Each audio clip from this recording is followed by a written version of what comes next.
ফেনীতে বিএনপির ভারপ্রাপ্ত চেয়ারম্যান তারেক রহমান কর্তৃক উপস্থিত রাষ্ট্র কাঠামো মোতায়েনের ৩১ দফা বাস্তবায়ন, নারীর ক্ষমতায়ন ও দেশনেত্রী বেগম খালেদা জিয়ার পক্ষে ধানের শীষের প্রচারণায় শীর্ষক উঠান বৈঠক অনুষ্ঠিত হয়েছে।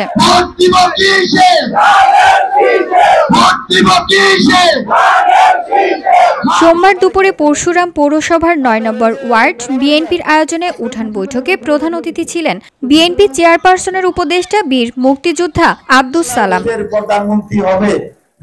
এ সময় জামায়াতকে উদ্দেশ্য করে তিনি বলেন, খালেদা জিয়া আপনাদের মন্ত্রী বানিয়েছেন। খালেদা জিয়ার আমলে ব্যবসা বাণিজ্য করে অনেকে টাকা পয়সা ও ব্যাংকের মালিক হয়েছেন। আজকে জামায়াতের লজ্জা করা উচিত, বেগম খালেদা জিয়ার আসনে তারা প্রার্থী নিয়েছেন। বিএনপির সাথে এত খেলা করেন না, বিএনপি খেলা নামতে চায় না।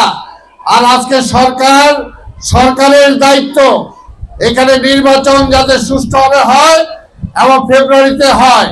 আজকে গণভোট নিয়ে নির্বাচনের সাথে মিলাইতে চান, সেটা দয়া করে মিলাবেন না।